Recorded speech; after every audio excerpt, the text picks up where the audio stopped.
സ്വന്തം വീടും സ്വന്തമായി ഉപയോഗിക്കുന്ന ഇലക്ട്രോണിക് മാധ്യമങ്ങളും നമ്മുടെ ക്യാമ്പസും നമ്മുടെ തൊഴിലിടവുമൊക്കെ നമ്മുടെ ആത്മീയ ബോധത്തെ ചോദ്യം ചെയ്യുന്ന സാഹചര്യമാണുള്ളത്. നമ്മുടെ ഈമാനിനെ ചോദ്യം ചെയ്യുന്ന സാഹചര്യമാണുള്ളത്. നമ്മുടെ സംസ്കാരത്തെ കൊഞ്ഞനും കുത്തുന്ന സാഹചര്യമാണുള്ളത്. രാവുകളെ പകലാക്കി സമ്മേളനം കേരളത്തിൽ ഇതുവരെ ഒരു വിദ്യാർത്ഥിയും അതിന്റെ വളർച്ചയിൽ അസൂയപ്പെട്ട് ജീവിതത്തിൽ ഏറ്റവും വലിയ വഴക്കിന്നറ്റുണ്ടാക്കുവാൻ നമുക്ക് സാധിച്ചു.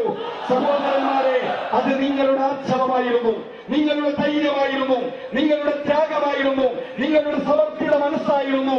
ഒറ്റക്കാരും കൂടെ ഓർമ്മപ്പെടുത്തട്ടെ, ഈ നഗരിയിലേക്ക് ഉയർത്തുവാൻ കൊണ്ടുവന്ന 40 പതാകകൾ, അതിന്റെ പിന്നിൽ അണിനിരക്കാത്ത ഒരു ഐക്യം അംഗവും ഈ സദസ്സിലില്ല. അതൊരു സത്യമാണ്.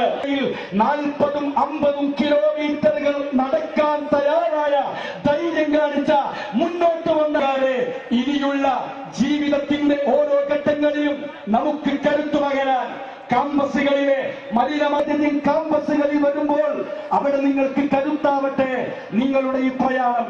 സഹോദര, ജീവിതത്തില് നമ്മുടെ മുന്നിലേക്ക് സമ്പത്ത് കടന്നു വരുമ്പോ, അധികാരങ്ങൾ നമ്മുടെ മുന്നിലേക്ക് കടന്നു വരുമ്പോ, സാത്വികരായി ആ പണത്തിന്റെയും അധികാരത്തിന്റെയും സ്വാധീനത്തിന്റെയും മുന്നിൽ വീണ് പോവാതെ ഒരു ധീരരായ വിശ്വാസിയായി മുസ്ലിമായി ജീവിക്കുവാൻ നമുക്ക് സാധിക്കണം.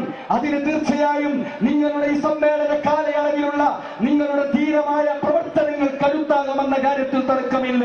ഇൻഷാ അല്ലാഹ് നിങ്ങളുടെ അതിന് തയ്യാറായ നിങ്ങളുടെ മനസ്സിന്റെ കരുത്ത്, അത് നമ്മുടെ സക്കറാത്തിന്റെ സമയത്ത് അല്ലാഹുവിന്റെ ലാ ഇലാഹ ഇല്ലല്ലാഹ് എന്ന കലിമത്ത് തൗഹീദ് ഉച്ചരിക്കുന്നതിന് നമുക്ക് പിൻബലമേകുന്ന കരുത്താക്കി അല്ലാഹു മാറ്റി തരുമാറാവട്ടെ. സഹോദരന്മാരെ, വിചാരണ റബ്ബിന്റെ മുന്നിലുള്ളപ്പോൾ ആ വിചാരണ എളുപ്പമാകുന്നതിനുള്ള കരുത്തായത് മാറട്ടെ. സിറാത്ത് പാലം, നരകത്തിന്റെ മുകളിലുള്ള സിറാത്ത് പാലത്തിന്റെ മുകളിൽ പാവങ്ങളെ കൊണ്ട് ആടിയുടെ നമ്മുടെ മുന്നിലുള്ള കാലഘട്ടം സേവനത്തിന്റെയും ആദർശ പ്രബോധനത്തിന്റെയും പുതിയ സമരമുഖത്തേക്കുള്ള ആവേശത്തോടെ കടന്നു പോകാനുള്ള ധൈര്യവും കരുത്തും ഈ സമ്മേളനം കൊണ്ട് നമുക്ക് ലഭിക്കും.